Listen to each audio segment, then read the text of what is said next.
नमस्कार दोस्तों, स्वागत है आपका हमारे YouTube चैनल एग्ज़ाम गुरु में। दोस्तों, सबसे पहले तो आप सभी से मैं माफ़ी चाहता हूं कि मैं अभी कुछ दिनों से वीडियो बना नहीं पा रहा था।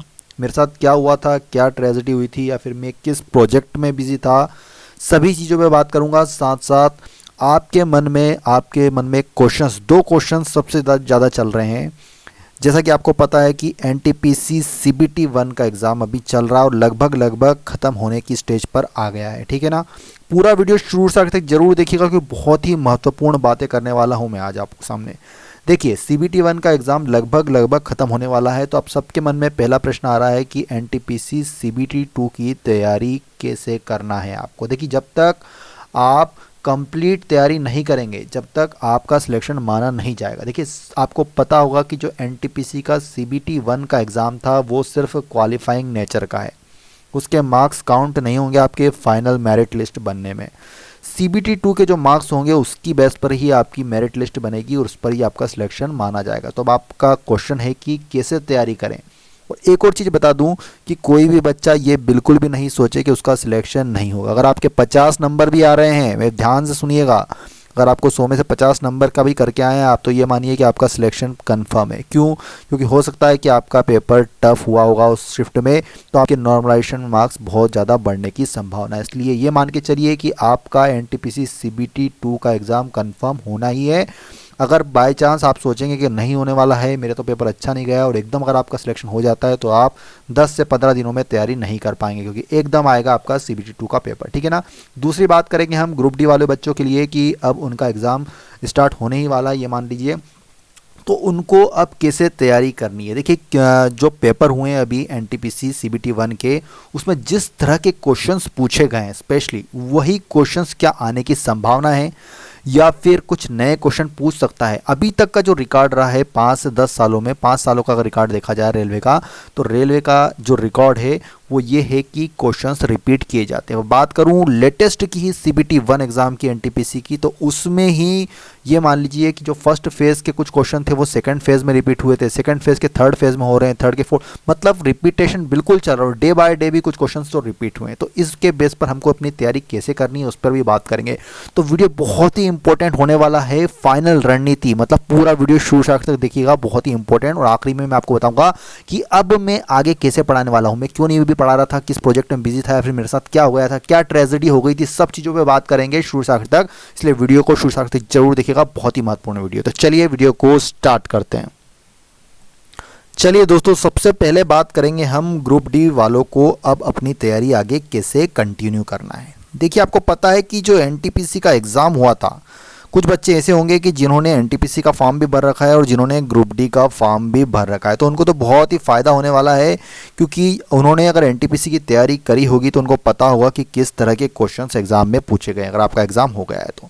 आपको एक चीज़ बता दूं, सबसे पहले जो मैक्सिमम बच्चों को पता भी होगा, थोड़ा सा एक बार फिर से मैं आपको रिवाइज करा देता हूं कि जो जनरल साइंस के क्वेश्चन आने वाले हैं, इसके 25 क्वेश्चन आने वाले हैं। अगर बात की जाए जनरल अवेयरनेस और करंट अफेयर्स की, तो उसके 20 क्वेश्चन आने वाले हैं और मैथ्स के इसमें आने वाले हैं आपके 25 और रीजनिंग के 30। सबको पता होगा ये, लेकिन फिर भी मैंने फटाफट बता दिया है। अब बात हो रही है कि क्वेश्चंस आने तो वाले हैं साइंस के 25, तो किस तरह के क्वेश्चंस आने वाले हैं।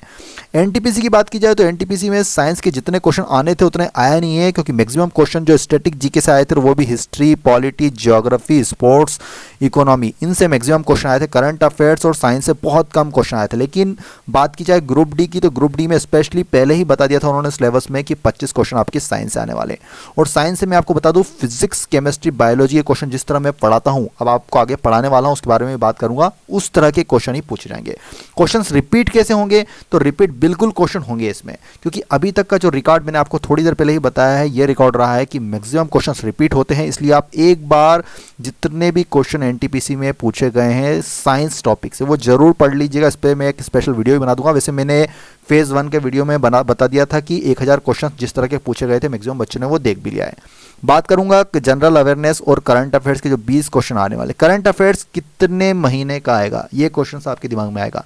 मैं आपको एक चीज़ क्लियर कर दूं कि करंट अफेयर्स ये जरूरी नहीं कि सिर्फ 6 महीने का ही आएगा या फिर लास्ट 1 साल का आएगा, 2 साल तक का भी पूछा जा सकता है। यहाँ तक मैं आपको बता दूं कि 2014, 15, 16, 17 में भी कुछ जो महत्वपूर्ण योजनाएं हैं उनसे संबंधित भी बहुत सारे क्वेश्चंस पूछे गए हैं। इसलिए आप इस भरोसे में मत रहिए कि लास्ट 1 ईयर करंट अफेयर्स पढ़ना ही पर्याप्त होगा, आपको पूरा पढ़ना पड़ेगा। स्पेशली योजनाओं से संबंधित क्वेश्चन बहुत पूछे जा रहे हैं, ठीक है ना। अगर मैं बात करूं मैथ्स और रीजनिंग की, तो मैथ्स और रीजनिंग ग्रुप डी में थोड़ी सी लोअर लेवल की आएगी एनटीपीसी से। अगर बात करूं एनटीपीसी में किस लेवल की आई थी, तो एनटीपीसी में ऑलरेडी बहुत ही लोअर लेवल की कोई टफ मैथ्स नहीं आई थी। ये मान लीजिए कि 25-25, 30-30 क्वेश्चन आ रहे थे, तो ये मान लीजिए 30 में से मैक्सिमम बच्चों ने 25-25 क्वेश्चन अटेम्प्ट करे हैं मैथ्स और रीजनिंग में। रीजनिंग थोड़ी सी लेंदी आई थी एनटीपीसी में, तो ये मान सकते हैं हम कि यहाँ पर भी ग्रुप डी वाले बच्चों को भी थोड़ा सा सतर्कता रखनी है। लेंदी आएगी लेकिन सिंपल आएगी, मतलब कैलकुलेटिव होगी, आपको थोड़ा सा कैलकुलेट करना पड़ सकता है बहुत ज़्यादा, इसलिए आपको टाइम की कमी हो सकती है। बाकी पेपर बिल्कुल ईजी आने वाला है, मैथ्स और रीजनिंग का कोई हायर लेवल नहीं रहेगा। आप बस वही टॉपिक पढ़िए मैथ्स और रीजनिंग में जो इंपॉर्टेंट टॉपिक्स हैं, जैसे परसेंटेज पढ़ लीजिए, प्रॉफिट एंड लॉस पढ़ लीजिए, एवरेज पढ़ लीजिए, जो मतलब जनरली सभी एग्जाम्स में पूछे जाते हैं मैथ्स के टॉपिक वही। और रीजनिंग में भी आपको पता है कोडिंग डिकोडिंग से बहुत ज़्यादा क्वेश्चंस पूछे जाते हैं, पजल से 3-4 क्वेश्चन आ सकते हैं। कोई मतलब कोई ज़्यादा टफ क्वेश्चंस नहीं पूछे जाते, बस आपको कैलकुलेटिव हो सकते हैं, इसलिए अपनी अच्छी प्रैक्टिस रखें। तो ये हो गई पूरी ग्रुप डी वालों की बात। अब मैं आपको एक और चीज़ यहाँ पर बता दूँ कि अब आपको मैं किस तरह पढ़ाने वाला हूँ। देखिए मैं अब आगे जो क्वेश्चंस आपको पढ़ाने वाला हूँ, अभी कुछ दिनों से मैं पढ़ा नहीं रहा था, क्यों नहीं पढ़ा रहा था उसका भी रीज़न मैं बताऊँगा आपको। लेकिन आप एक बात ध्यान रखिए कि अब मैं आपको जो आगे पढ़ाने वाला हूँ फाइनल रणनीति के अंतर्गत, वो पूरी तरह से बेस्ड होगा एनटीपीसी जो सीबीटी 1 का एग्जाम हुआ था उस पर ही, उसके बेस पर ही मैं आपको सीबीटी 2 की तैयारी भी करवाऊंगा, साथ साथ ग्रुप डी एग्जाम्स की भी तैयारी करवाऊंगा। जिस तरह के क्वेश्चन पूछे गए हैं, मैं मान लीजिए 70% तो मैं वही क्वेश्चन रिपीट करूंगा जिस तरह के क्वेश्चन पूछे गए। 30% क्वेश्चन नए लूंगा, वो इसलिए लूंगा क्योंकि हो सकता है, देखिए कंफर्म है कि पूरे क्वेश्चंस रिपीट नहीं किए जाएंगे। अब पूरे क्वेश्चन रिपीट नहीं किए जाएंगे तो मुझे कुछ नए क्वेश्चंस इंक्लूड करने पड़ेंगे जिस तरह के क्वेश्चन एग्जाम में पूछे जा सकते हैं। इसलिए आप बिल्कुल रेडी रहिए और पूरी तरह से चैनल से जुड़े रहिए, मैं आपके लिए डेली मैक्सिमम क्वेश्चंस कवर करवाऊंगा। चलिए अब दूसरी चीज की ओर चलते हैं हम दोस्तों। दूसरा सबसे महत्वपूर्ण और सबसे डिमांडिंग क्वेश्चन सबके दिमाग में भी चल रहा है कि सीबीटी 2 के लिए क्या करें, क्या मैं सीबीटी 2 की तैयारी करूं या ना करूं। सबसे पहला क्वेश्चन आपके मन में यही आ रहा है। इसका आंसर मैं यही दूंगा कि बिल्कुल 100% तैयारी चालू कर दीजिए। जिनने भी एग्जाम दिया है सीबीटी 1 का, जिनको हो गया सीबीटी 1 का एग्जाम, वो सीबीटी 2 की तैयारी चालू कर लीजिए, क्योंकि एकदम रिजल्ट आता है। देखिए एकदम ही हुआ है सीबीटी 1 का एग्जाम, और कुछ बच्चे बोल रहे थे कि एकदम हुआ है इसलिए हमारी तैयारी अच्छी नहीं थी। मैं फिर से कहूँगा कि अगर आपके 40 भी नंबर आ रहे हैं तो बिल्कुल आप पीछे मत हटिए, 100% तैयारी चालू कर दी। आखिरी के समय तैयारी नहीं होगी, 10 से 15 दिन में कोई तैयारी नहीं होती है। कैसे करनी है तैयारी उस पर बात करूंगा। सबसे पहली महत्वपूर्ण बात है, सबको तैयारी करनी है। कैसे करनी है उस पर मैं बताता हूँ। देखिए सबसे पहले तो आप ये जान लीजिए कि सीबीटी 2 का एग्जाम पैटर्न क्या रहने वाला है। सबको ये पता है, कंफर्म है कि सीबीटी 2 ही मेरिट लिस्ट बनाएगा, मतलब इसमें जिसके नाम मार्क्स अच्छे आएंगे उसकी ही मेरिट लिस्ट में नाम आएगा। सीबीटी 1 तो सिर्फ क्वालिफाइंग नेचर का था। एक चीज़ याद रखिए इसमें, सबसे पहले मैं आपको बता दूं, जनरल अवेयरनेस की बात करूं तो ये आपका 50 क्वेश्चंस इसके आने वाले हैं। किसके? जनरल अवेयरनेस की। जो कि सीबीटी 1 की बात की जाए एनटीपीसी की तो उसमें 40 क्वेश्चन आए थे, आपको पता होगा इससे। अगर बात की जाए मैथ्स की तो मैथ्स यहाँ पर आपको 35 मार्क्स का आएगा, और बात की जाए अगर रीजनिंग की तो रीजनिंग यहाँ पर आपको 35 मार्क्स का आएगा। देखिए एनटीपीसी सीबीटी 1 की बात की जाए तो ये दोनों 30-30 नंबर के थे और ये 40 नंबर का था, मतलब इसके 10 नंबर बढ़ गए, उनके 5-5 नंबर बढ़ गए हैं, मतलब देखिए वही एवरेज में है। अब बात आती है कि किस तरह के क्वेश्चंस पूछे जाएंगे। क्या लेवल हाई रहेगा? बिल्कुल थोड़ा सा लेवल हाई रहने वाला है। जो सीबीटी 2 का एग्जाम होगा उसका लेवल थोड़ा सा हाई रहेगा as compared to CBT 1। Maths और रीजनिंग बहुत सिंपल आई थी सीबीटी 1 में, सीबीटी 2 में ये मान लीजिए थोड़ी सी हायर लेवल की क्वेश्चंस आएंगे आपके। मतलब ये जिस तरह के क्वेश्चंस पूछे गए हैं रीजनिंग में कैलकुलेटिव थे, लेकिन अब इस साथ साथ कैलकुलेटिव के साथ साथ थोड़े से टफ क्वेश्चन भी आएंगे, पजल वाले क्वेश्चंस बढ़ सकते हैं इसके अंतर्गत, ठीक है ना। दिमाग आपको चलाना पड़ेगा। दूसरी बात आती है मैथ्स के क्वेश्चन किस प्रकार आएंगे। तो मैथ्स के क्वेश्चन ये मान लीजिए प्रॉफिट एंड लॉस टॉपिक से बहुत ज़्यादा हायर स्टैंडर्ड लेवल के क्वेश्चन पूछे जा सकते हैं। साथ साथ टिग्नोमेट्री, ज्योमेट्री, यहाँ से भी क्वेश्चंस की संख्या बढ़ सकती है। स्टैंडर्ड क्वेश्चंस बहुत ज़्यादा कवर किए जा सकते हैं, ठीक है ना। इसलिए आपको मैथ्स को थोड़ा सा डीप में पढ़ना पड़ेगा। ये इंपॉर्टेंट चीज़ बता रहा हूँ मैं आपको। एक और इंपॉर्टेंट बात है यहाँ पे जनरल अवेयरनेस। देखिए यहाँ पर एक क्वेश्चन उठेगा, कुछ बच्चे बोलेंगे जो कि अभी मैंने ग्रुप डी में बताया है कि क्या क्वेश्चंस रिपीट होंगे सीबीटी 1 से। तो मैं आपको 100% कह देता हूँ कि सीबीटी 1 से कुछ क्वेश्चंस रिपीट होंगे। हो सकता है as it is questions repeat नहीं हो, लेकिन ये मान लीजिए कि जिस टॉपिक से क्वेश्चन आए थे सीबीटी 1 में उससे ही क्वेश्चन सीबीटी 2 में पूछे जाने की बहुत ज़्यादा संभावना है। एक फॉर एग्जांपल मैं आपको बताता हूं कि जैसे कि सीबीटी 1 एनटीपीसी सीबीटी 1 की बात की जाए तो सीबीटी 1 में कुछ क्वेश्चंस जैसे कि किस व्यक्ति विशेष से संबंधित कोई क्वेश्चन आए थे, कुछ क्वेश्चंस आए थे आपके आंदोलनों से संबंधित, कुछ क्वेश्चंस आए थे आपके युद्धों से संबंधित, पर्टिकुलर कुछ क्वेश्चंस आए थे आपकी योजनाओं से संबंधित। तो आपको स्पेशली क्या करना है कि जितने भी क्वेश्चंस पूछे गए थे सीबीटी 1 में पर्टिकुलर टॉपिक से, उस टॉपिक के बारे में पूरा पढ़कर जरूर जाइएगा। 100% ये मान लीजिए कि आपके मार्क्स बढ़ेंगे, क्योंकि बहुत ज़्यादा संभावना है क्वेश्चंस रिपीट होने की।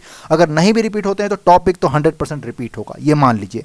तो आप अच्छे मार्क्स प्राप्त कर सकते हैं और इसके मार्क्स ही मेरिट बनाएंगे। इस बार आपको बहुत ज़्यादा दम लगाना पड़ेगा, बहुत ज़्यादा आपको तैयारियों को स्ट्रांग रखना पड़ेगा, ये बहुत महत्वपूर्ण बात है। एक और चीज़, कुछ बच्चे बोल रहे थे कि सर कुछ दिनों से वीडियो क्यों नहीं आ रहा, तो मैं आपको बता दूं एक बड़े प्रोजेक्ट पे काम चल रहा था, कुछ नहीं हुआ था ऐसा, स्पेशली एक बड़े प्रोजेक्ट पे काम चल रहा था। 10 से 15 दिनों में आपको एक बहुत बड़ी खुशखबरी मिलेगी। 10 से 15 दिनों में जिस प्रोजेक्ट में मैं काम कर रहा था उससे संबंधित एक चैनल पर बहुत बड़ा मैं घोषणा भी करूंगा। क्या आने वाला है सब अभी सरप्राइज है आपके लिए, बहुत जल्दी आपको बताया जाएगा, ठीक है ना। आपके फ़ायदे वाली चीज़ है, आपको बहुत जिस चीज़ की रिक्वायरमेंट रहती है, जिसमें प्रॉब्लम आती है उससे संबंधित हम काम करें। लेकिन कुछ भी ऐसा मत सोचिए कि क्या सर पैसे लेने लग जाएंगे, बिल्कुल पैसे नहीं लेने लगे। हम फ्री ऑफ कॉस्ट कर रहे हैं सारा काम आपके लिए, फ्री ऑफ कॉस्ट। कुछ नई चीज़, इतनी महत्वपूर्ण चीज़ लाने वाले हैं कि जो बाजार में आपको जिसके लिए 1000 रुपये, 2000 रुपये, 3000 रुपये खर्च, 5-5, 10-10 हज़ार रुपये खर्च करना पड़ते हैं, वो चीज़ आपको फ्री ऑफ कॉस्ट हमारे चैनल पर मिलेगी और बहुत ही स्टैंडर्ड लेवल की चीज़ है, ठीक है ना। तो उस पर ही काम चल रहा था। 10 से 15 दिनों में मैं आपको पूरी तरह से उस चीज़ को बता दूंगा क्या चीज़ है, कैसे रहने वाली है और आपको किस तरह उससे फ़ायदा होने वाला है। अब एक और चीज़ पे मैं बात कर लेता हूँ, फाइनल स्ट्रेटेजी कि हम अब आगे तैयारी अपनी कैसे कंटिन्यू करेंगे।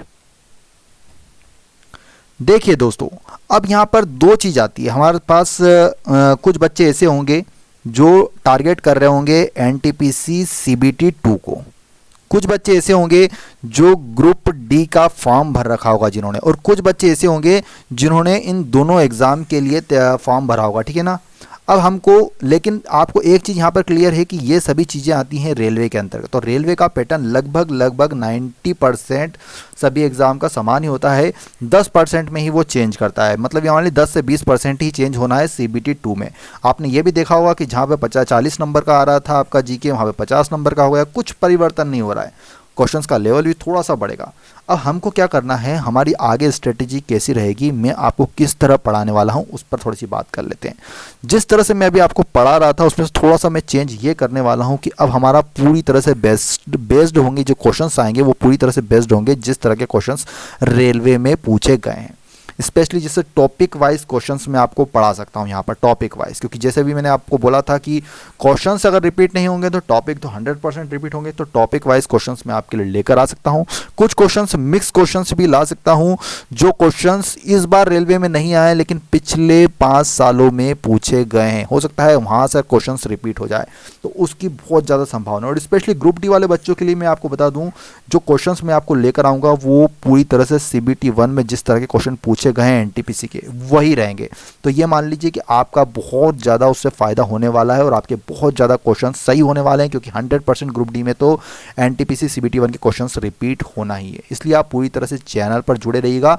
एक और चीज़ मैं आपको यहाँ पर बता दूँ कि अब हम क्या करेंगे, मैं थोड़े से बड़े आपके लिए क्लास लूँगा, लंबी क्लास, कम क्लास लेकिन क्लास थोड़ी सी बड़ी होगी।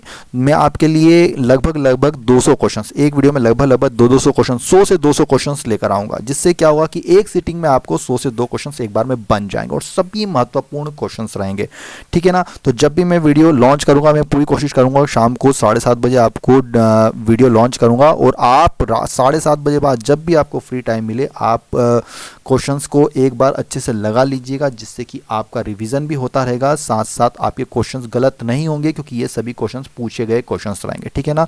तो ये पूरी स्ट्रेटेजी बना दी है मैंने आपको। चैनल पर नए हो तो सब्सक्राइब करके बेल आइकन दबा देना, और अगर वीडियो पसंद है तो लाइक करना है और ज़्यादा से ज़्यादा वीडियो को शेयर करना है। जाने से पहले ये सभी सुन लीजिए, बहुत ही महत्वपूर्ण बात, जितने ज़्यादा लाइक और शेयर आएंगे उतना ही ज़्यादा मुझे सपोर्ट मिलेगा, मैं आपके लिए अच्छा कंटेंट तैयार करूँगा। साथ साथ एक और चीज़ बता दूँ कि अभी कुछ समय से वीडियो इसलिए भी नहीं आ रहा था क्योंकि मैं एक स्पेशल कंटेंट पे काम कर रहा था, और सारा कंटेंट अब तैयार हो गया है, बस अब आपको डिलीवर करना है, और बहुत अच्छा, बहुत ही बढ़िया प्यारा कंटेंट आपको मिलने वाला है, ठीक है ना।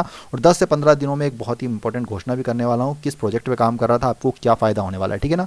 चलिए, तो वीडियो पसंद आया तो प्लीज़ वीडियो को लाइक कीजिएगा, ज़्यादा से ज़्यादा अपने दोस्तों के साथ सभी शेयर कीजिएगा, और जो चैनल पर नए सब्सक्राइब करके बेल आइकन को दबा लीजिए और ऑल नोटिफिकेशन को एक्टिवेट कर लीजिएगा, जिससे कि आपको सारे नोटिफिकेशन मिलते रहेंगे। वीडियो देखने के लिए बहुत बहुत धन्यवाद। जय हिंद, जय भारत, वंदे मातरम।